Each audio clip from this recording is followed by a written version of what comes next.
ఖమ్మం జిల్లా సత్తుపల్లి పట్టణంలోని Neeladri urban park లో ₹1 కోటి వ్యయంతో సఫారీ బ్యాటరీ వాహనాలను అర్బన్ పార్క్ నుండి జంతువులు బయటికి వెళ్లకుండా ఉండడానికి ఏర్పాటు చేసిన లింక్ ఫెన్సింగ్ వర్క్ ను మంత్రి తుమ్మల నాగేశ్వరరావు ప్రారంభించారు.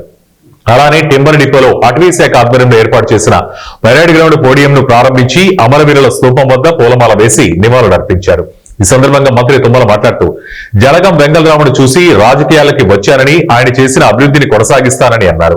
తనకు రాజకీయ జన్మనిచ్చిన సత్తుపల్లిని ప్రాణం ఉన్నంత వరకు అధికారంలో ఉన్నా లేకపోయినా సత్తుపల్లిలో అభివృద్ధిని పరమావధిగా పాటిస్తానని అన్నారు. సత్తుపల్లిని నా జీవితంలో మరవను అని చెప్పి కూడా ఈ సందర్భంగా అక్కడ ఏ పార్టీ వాళ్ళైనా ఉండొచ్చు, ఏ శాసనసభ్యుడైనా ఉండొచ్చు, ఏ పార్లమెంటు సభ్యుడైనా ఉండొచ్చు, కొంతమందితో ఆటంకాలు కూడా రావచ్చు.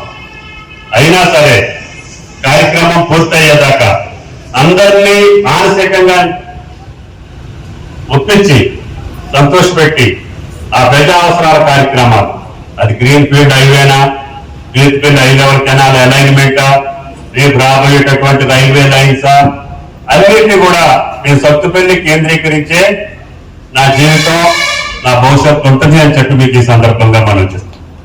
కాబట్టి దయచేసి సత్తుపల్లి ప్రజలకి మీ యొక్క గౌరవం, మీ మర్యాద ఆనాటి నుంచి ఈనాటి వరకు, ఈ జిల్లా ఏర్పాటు అయిన దగ్గర నుంచి, ఈ నియోజకవర్గం ఏర్పాటు అయిన దగ్గర నుంచి, ఇది ముందు వరంగల్లో ఉండేవాళ్ళం, తర్వాత ఎన్సూరు నియోజకవర్గంలో ఉండేవాళ్ళం, మధ్య తాలూకాలో ఉండేవాళ్ళం.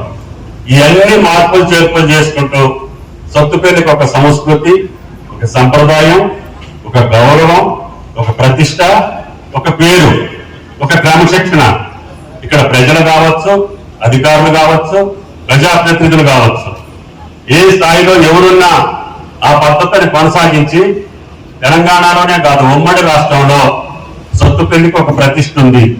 అధికారులు ఇక్కడ పనిచేసే పదవులు వచ్చినటువంటి మేము ఒళ్ళు దగ్గర పెట్టుకొని సత్తుపల్లి గౌరవాన్ని కాపాడేటట్టుగా ఉండాలి, సత్తుపల్లి ప్రతిష్ట పెరిగేటట్టుగా ఉండాలి.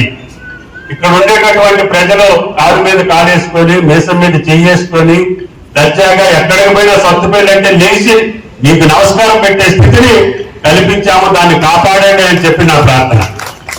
కాబట్టి దయచేసి నేను ఎక్కడున్నా, అది పాలేరులో ఉన్నానా, ఖమ్మంలో ఉన్నానా, లేదు అధికారంలో లేకపోయినా కూడా నాకు తెలిసినటువంటి మంత్రులతోటో, మిత్రులతోటో, ముఖ్యమంత్రులతోటో మాట్లాడే శక్తిని నాకు మీరు కల్పించారు. నేను అధికారంలో లేకపోయినా కూడా గ్రీన్ ఫీల్డ్ హైవే కావచ్చు, మీ ఎగ్జిట్ కావచ్చు, ఆ రకంగా కేంద్ర ప్రభుత్వంలో కూడా పనిచేయించుకునే శక్తి మీరు నాకు ఇచ్చారు. కాబట్టి నిన్నపోతే కూడా నేను ఆ మంత్రులను కలిసి నాకు సత్తుపల్లి నుంచి కోవూరుని ప్రపోజ్ చేయండి, పెనుపల్లి నుంచి కొండపల్లికి రైల్వే లైన్ ప్రపోజ్ చేయండి, కొత్తగూడెం ఎయిర్పోర్ట్ ఇవ్వండి. ముఖ్యమంత్రి గారు మాకు దేశంలో లేని విశ్వవిద్యాలయాన్ని Manmohan Singh earth sciences university తీసుకొచ్చారు. ఇది 10 మంది